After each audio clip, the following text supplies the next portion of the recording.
Hello, Nomad Sculpt update 158. Okay, oops, I switched to the Nomad app. Okay, what have changed? Okay, this is a cube. I only edit, not edit.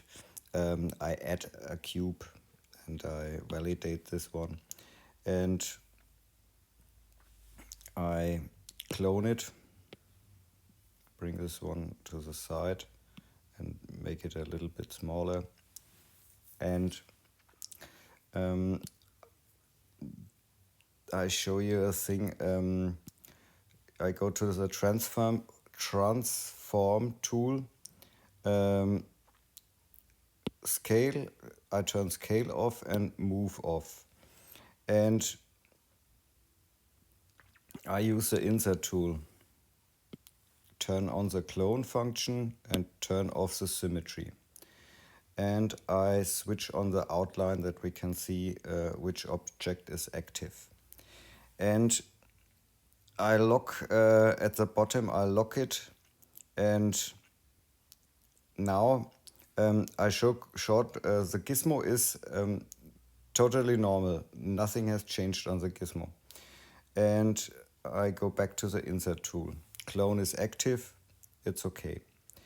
And now I pick the surface of the other object, and I'm not leaving the pencil, so this object rotates around in the world crazy. And I do it on the other side. It's also it's not controllable. Okay, you see when the pencil is still on the screen and not lift away, you see on the left side the rotation function is on. Okay, I leave it. Okay, I go 2 steps back, and now this is changed in this version. And when you turn on the gizmo now and you edit the pivot and bring it in a new position and lock it again, now the pivot is changed. And now the transform setting is always on rotate, and I switch to the insert tool, and now when I go on the surface, it snaps on the surface at the location of the pivot, and the rotation is aligned with the axis of the object. Yes, I think you understand what I mean. Now the crazy rotation is gone. And you can combine it when you go to the transform tool and activate the scale function. And now when you pick the surface, and I have to select the insert tool. And now when you pick it here, you can rotate it, bring it in a rotation, and now hold your thumb or second finger to the screen, and now you can scale it. Always leave the pencil on the screen and leave the finger again, and now you can rotate it again. There are very cool things possible.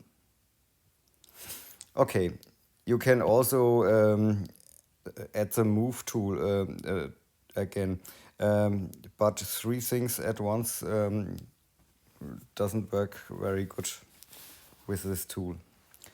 Okay, this is one thing, and the next thing, the gizmo has a little bit changed.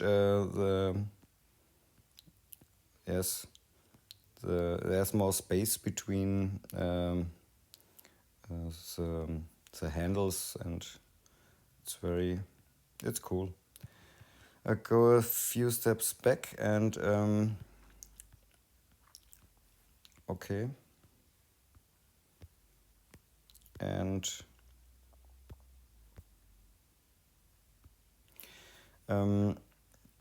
one interesting thing is also I have to select the mesh. In the symmetry, I go to the symmetry and now you see only one plane, the X plane.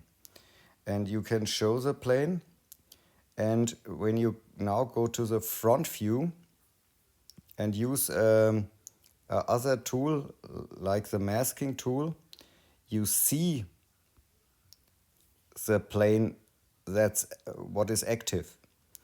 And this was in the version before when the view is aligned with the axis, it was not visible.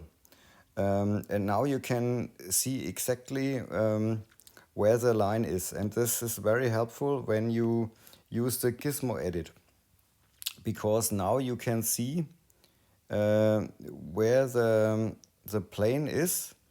And when you now use the gizmo, exactly on this position, when you use the symmetry, you see there's the symmetry working.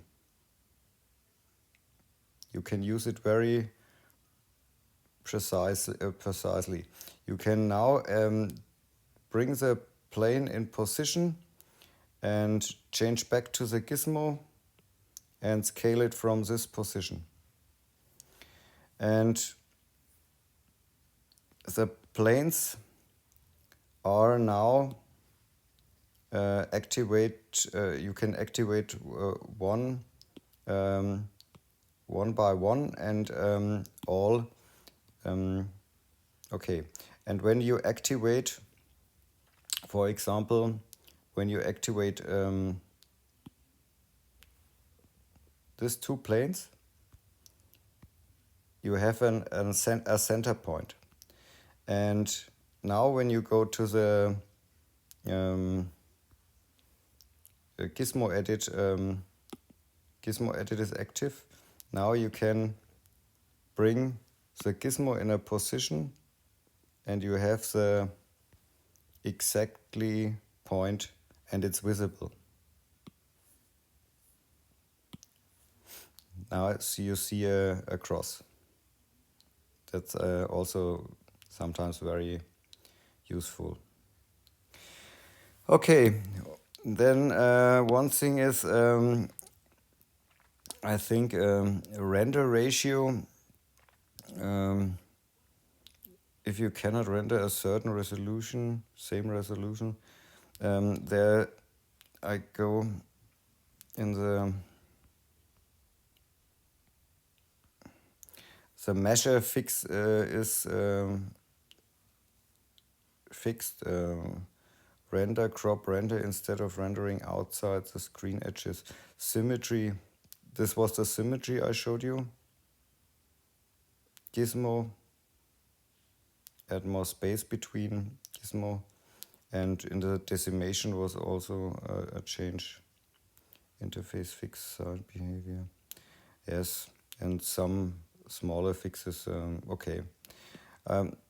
I think this is it. Okay, have fun sculpting. Ciao.